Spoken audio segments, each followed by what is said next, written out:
Assalamu alaikum and welcome. Today we are going to be talking about gender and women's rights and the kind of relationships between men and women within Islam and how we differentiate between what Muslims do and practice socially and culturally and what the Deen says. And specifically, how do we differentiate between that? Often we hear that culture is something bad, that culture is something that is in fact a negative thing, something that creates un-Islamic practices. And to some extent that might be true, but not necessarily. One of the main challenges in having this conversation is that people tend to say, well, Islam says this, Islam says that. And that doesn't really get us very far. What that tends to do is that we all sit around and we have our own very strong opinions, or we can't listen to other opinions, and we deny one of the big, very important and beautiful things about our Islamic tradition and our Islamic heritage, and that is diversity. Not only diversity of nations, but diversity of culture, and also diversity of opinion, of religious opinion. We have a whole range of scholarly perspectives that really create a kind of a brilliant peacock's tail. I believe Sheikh Omar Abdullah talked about that Islam is a peacock's tail of diversity, but is unified by the underlying message, by the underlying principles, so that we can have differences, that we can behave in different ways, but can continue to be Muslims and continue to follow Islam. And this diversity and difference is something that is a strength, because it means that Islam has been able to spread, and that Muslims can now be found all over the world, all the way from China, all the way to Scotland, all the way to Indonesia, all around Africa. We have these real, very different backgrounds, and not only different kind of cultural backgrounds, but over time as well. So Islam is applicable, and we are able to follow it and embrace Islam from all these different perspectives. So it's a huge strength. And part of this is that Islam has been able to bring in different cultures, and the elements of our cultures that are not explicitly problematic, that aren't haram, the practices that we do that do not go out of the boundaries of Islam, have been able to be embraced as well, so that we have the ways of dressing, or the ways of behaving, or the kind of norms that we have as Muslims continuing. So we have a different flavour of Muslim practice in Pakistan, for example, than we do in Jordan, which again is different from the kind of Islam that we might see practiced, or the kind of cultural practices that we see in Sudan in comparison to Ireland. So Muslims can be very different and have maintained their culture, but the purification of culture has been the gift that Islam has brought us. We've maintained our identities, we've maintained what is important to us, but within that Islamic framework. Now, within all of this, the question of men and women and our relationships and what is normal to us culturally comes into play. And culture is often something that we see as perhaps in tension with Islam when it comes to men and women.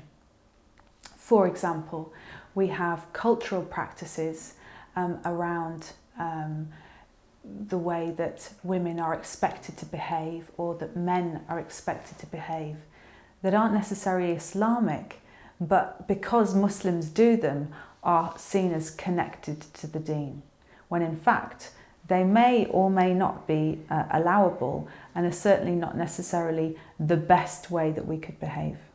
So when we're talking about culture, one of the important things is the focus on women.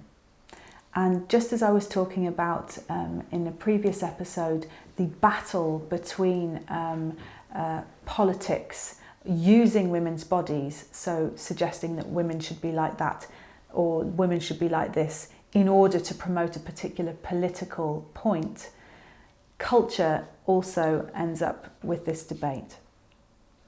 So we often see the idea that women are representing culture and should behave in a certain way that is culturally appropriate, even when this is not necessarily Islamic, not necessarily even permissible within the Islamic framework.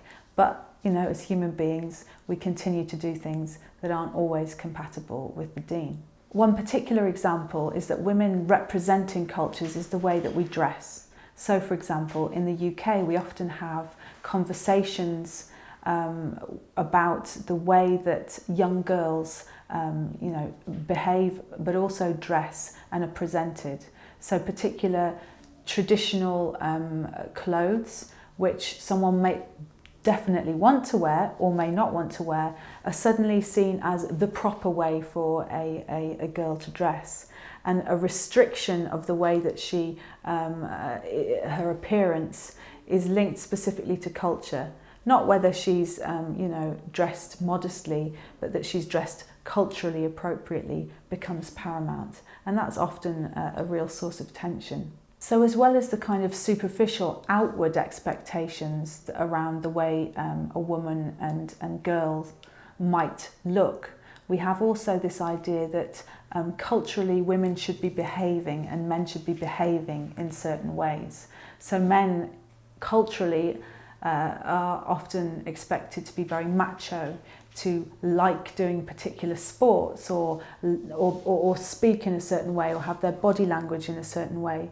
And for those men who don't correspond to that, they're seen as somehow less manly or less acceptable within a community. Similarly, if women are seen from a cultural perspective to have to be meek and quiet and shy, those of us who are not are seen as somehow less feminine, and that is linked to somehow as something controversial, as something that is un-Islamic, when actually it's about cultural expectations, not something from the deen. And this is often extended to the idea that men and women and their relationships are also culturally shaped. So, for example, the idea that men and women can't communicate in any way that is not shameful or something that might dishonour a community.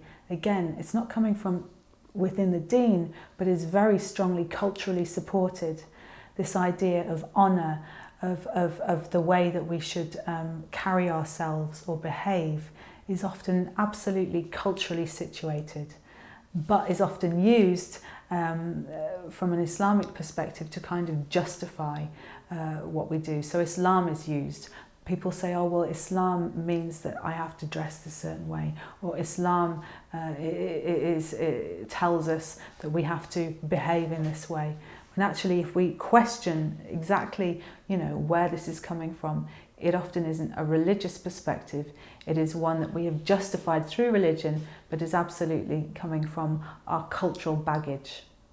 So culture can be an absolute blessing and something that helps us to unify and feel proud about our heritage, and something that we can, distinguish ourselves from each other and celebrate.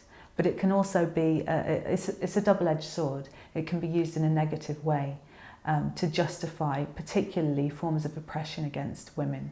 The idea that women are a fitna, for example, is something that is often suggested to be an Islamic perspective.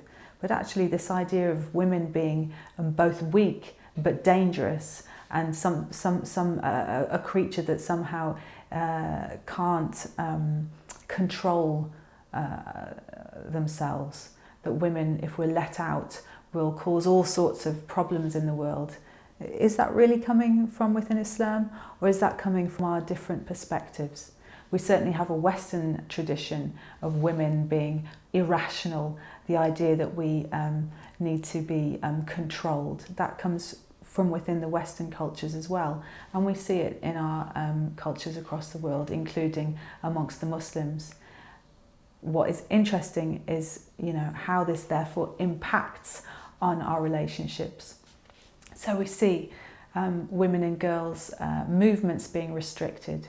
We see the idea that education for girls is somehow dangerous, that telling a girl that she can go out and get basic education is possibly okay, but beyond that, expanding education and expanding the mind of girls will create problems for her. It'll be difficult for her to marry, or she'll want to go out and get a job that is somehow shameful, or that she'll start behaving in ways that are not in accordance with Islam, or that a girl will somehow become so-called Western if she gets this education.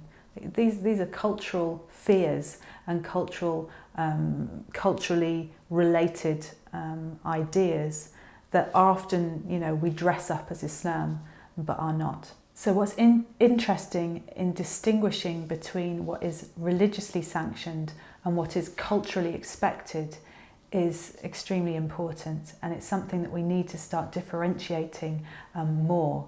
I obviously have a British heritage and a British culture, but of course I need to be aware that what is incompatible with Islam in that heritage needs to be removed.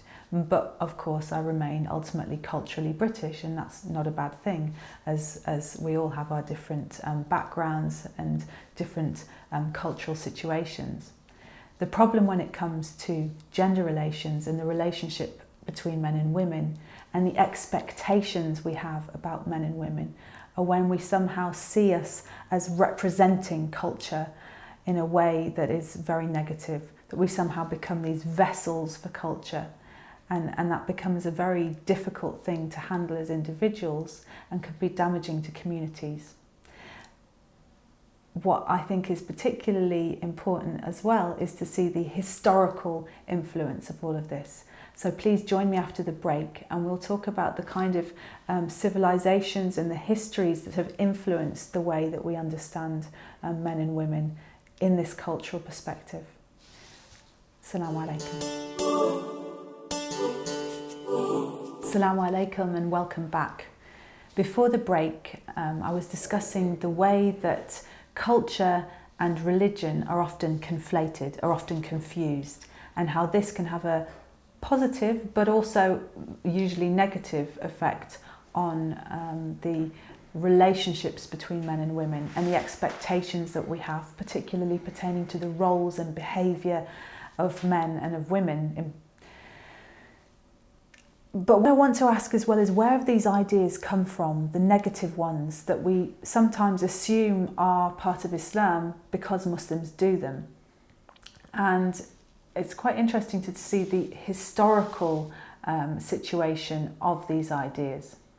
If we look right back into history, we can see some interesting cultural expectations all the way back. For example, the Sumerian civilization, which is now would be located around Lower Mesopotamia, had a very interesting way of understanding male and female relationships, and generally it was seen as complementary, and that men and women had different roles but were ultimately equal. And for example, women would have the keys to the household and were symbolically powerful, the kind of queens of their homes, as we hear often Muslims saying, and symbolically would attach the keys to their houses on their headscarves. And we can see that tradition happening in some Bedouin communities within that area even today in contemporary times. So a very kind of complementary, equal relationship between men and women, although there were divisions of labour. So men were expected to do some jobs and women were expected to do other jobs. But ultimately a very positive way of viewing gender relations. But then we also have the influence on our cultures from civilizations such as the Assyrians and the Persians. And scholars such as Layla Ahmed, for example, have talked about the expectations on women and men in those cultures being very negative, and particularly the idea that women were naturally inferior, were not quite human in some cases, and that their function was predominantly biological, that women were there to have children and not much else. And often these societies were very hierarchical. They saw class boundaries as being very important. So, for example, in the elite circles, women were considered to be almost prizes, as things that should be kept away from society. And the institution of purda, of seclusion, was very strong. The idea that women should not be seen outside the household if that they were high class was a very strong idea. And similarly, slaves, for example, were expected to be not only publicly viewed, but also uncovered. So slaves that wore too many clothes would be punished for trying to emulate higher class women. So covering and the idea of seclusion within these societies was absolutely viewed as something about respectability and elitism, but also women as inferior creatures. And this is also predominant in the Greek traditions. So while often the West sees itself as, having traditions based in ancient Greek, when we have a look at the attitudes towards women within that Greek tradition, we see a lot of misogyny, a lot of hatred towards women, or negative thoughts towards women, so that women were seen as defective men, somehow biologically inferior, as a male body that had gone wrong. And again, the idea that women were there to just procreate and should really be, not intellectually engaged with, not publicly engaged with, was something within that tradition as well.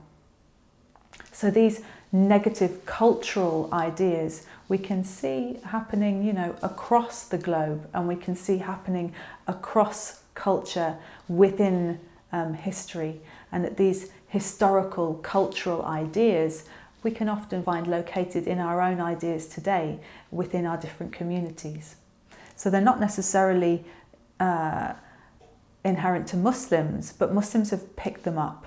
They are pre-Islamic in their traditions.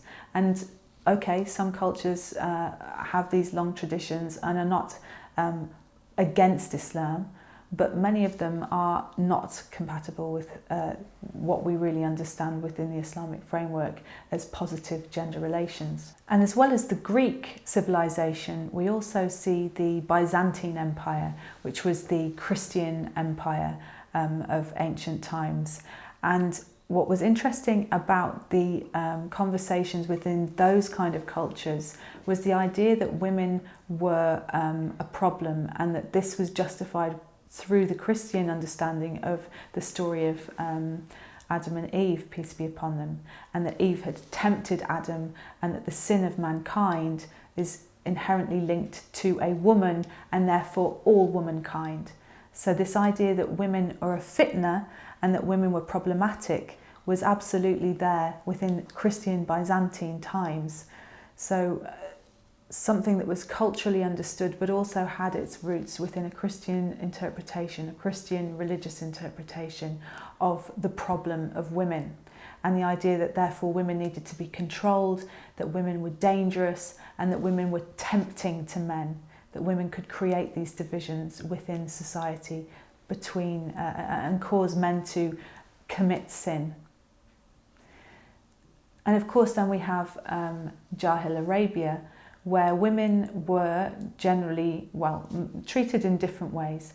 In some tribes, women were seen as mere goods, as chattels along with cattle or camels, other animals, and were seen therefore for their physical value, their biological value.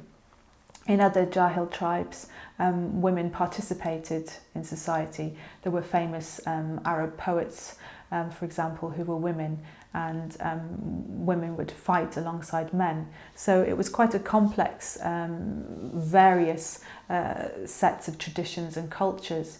But again, all these kind of different ideas from different civilizations, from different tribal perspectives, didn't suddenly vanish when Islam came. Islam came to, as in part, to purify these traditions, and Muslims embraced Islam, but they didn't forget these ideas. And what's interesting is that, you know, this is the case for all Muslims over time. We haven't completely cast away our cultures while we've become Muslim.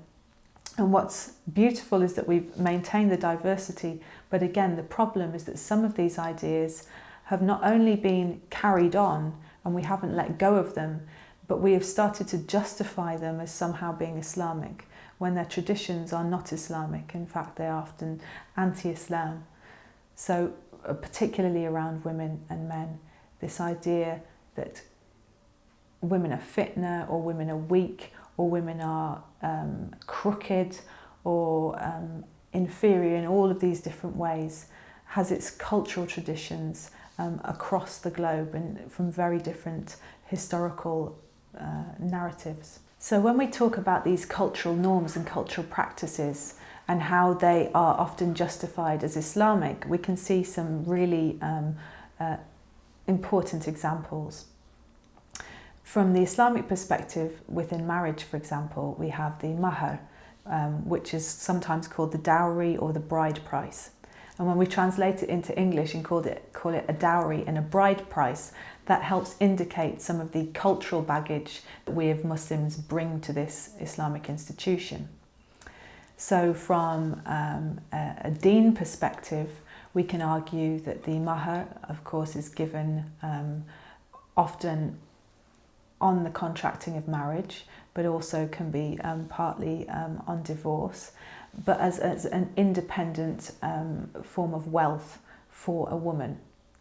And she is owed this piece of wealth, and it is her right to this piece of wealth as an independent human being, as someone who can inherit, as someone who can have wealth that is separate to her husband.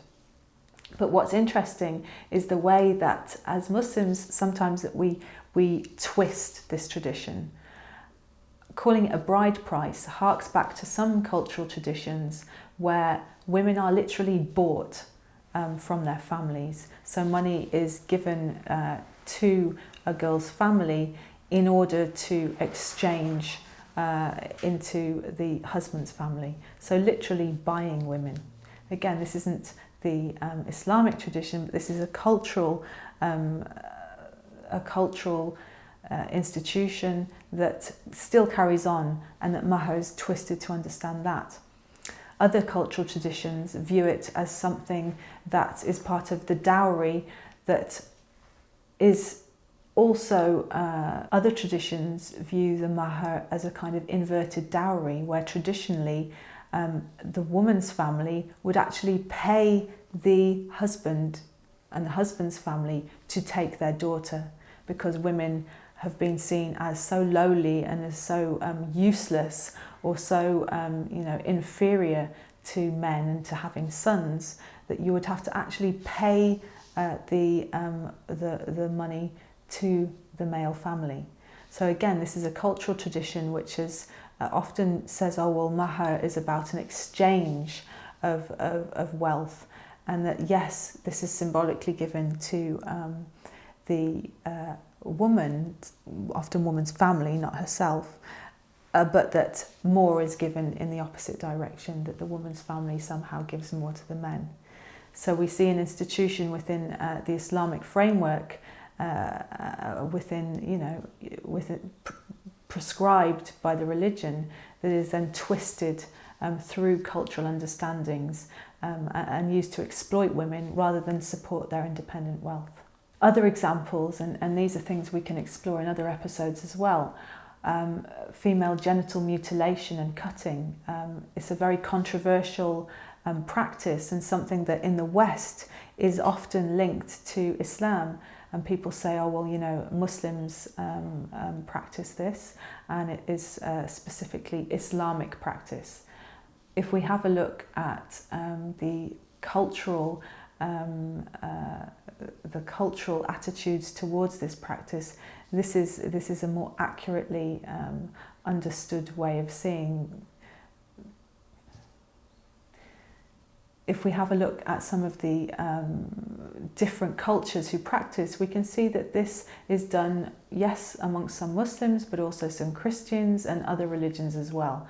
So it's often a cultural understanding over a religious understanding. And then we get into the debates where there are hadith that are used to justify the practice by saying, you know, we do this to a small extent, but that this somehow opens the gate to all sorts of physical abuse of girls and women. So elements within scholarly traditions of Islam are turned on their head and used to justify forms of abuse around this subject. So again, cultural practices and where the Islamic boundaries are become confused. So please join me next time, and thank you. Assalamu alaikum.